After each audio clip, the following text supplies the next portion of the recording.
Hi, this is Haisha Wang, and today we are going to talk about the evaluated deviations. And let's see the prompt.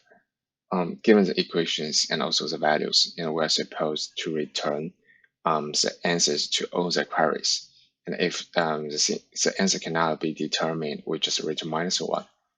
Now let's just draw a graph for better explanations. For equations I, the list is equal to AI divided by AI. And the values is equal to the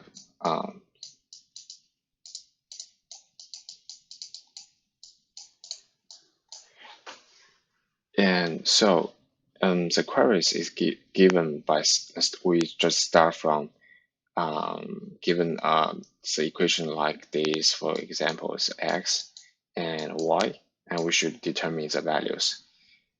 So the idea is that we can build a graph by this kind of information. So we just imagine there is a node from the A to B, and the edges here, the edges width is equal to values I.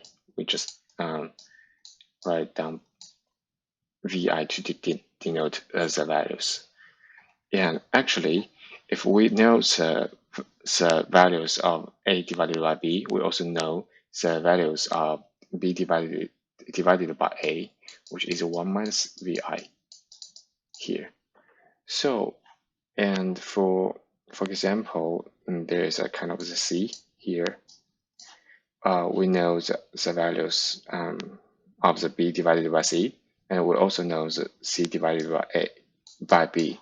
And if we want to know the A divided by C, we can just start from the A and we go to the B, and we start from the B and go to the C. And actually, these two B are cancelled out, so we can get the value of it. So basically, this is breadth first search problems. And so let's just call it up. And first, we're supposed to build the graph, and the second part is to just call the BFS functions to help us to determine the values.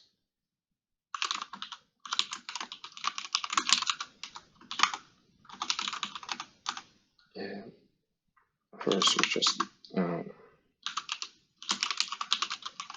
build our graph.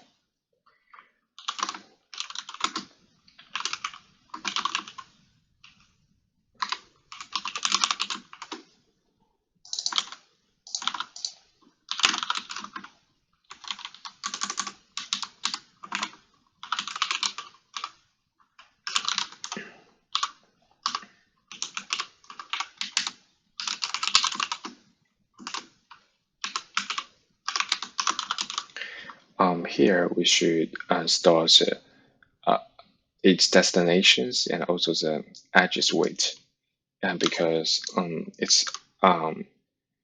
we can get the informations by get two pieces of informations by just one equations. So just write like this, but we should take care that pay attention that the edges width from element 1 to element 0 is equal to 1 divided by the values. And just start our queries. There are two corner cases. If the query 1 not in G or query not in G, which means that we cannot find the answers for this kind of queries. So we just append -1 to it.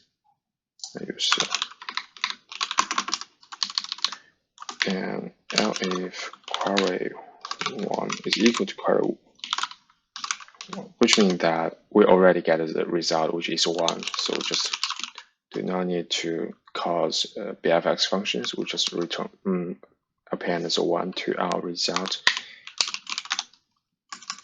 and we just call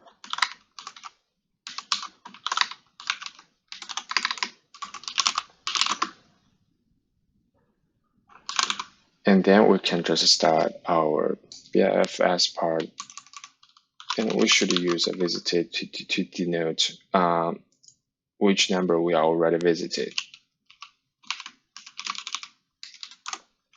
and use a queue to help us to implement the BFS. And initialize the start node with 1 because 1 multiple by some values is just equal to that kind of the values. So we just start our BFS and current row is equal to q.popLeft.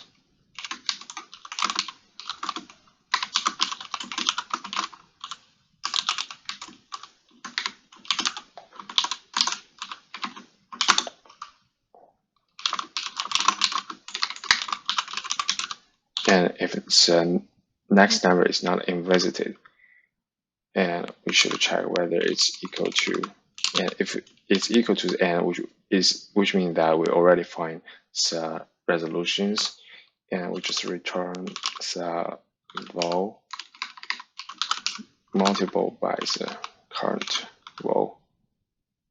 And if not, we first should add the next number to our visited set. And then append it to our queue, and the value is equal to the row to the NXT, and also like this one. And if the queue is empty and we did not find the answer, we just return -1. Let's check.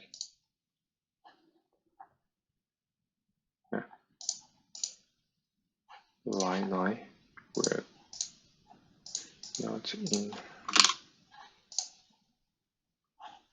Oops.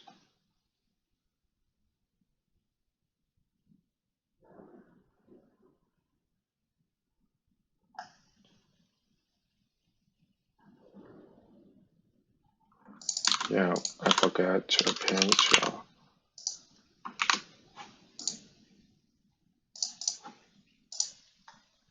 Yeah, that's pretty much about this problem. Thanks for watching.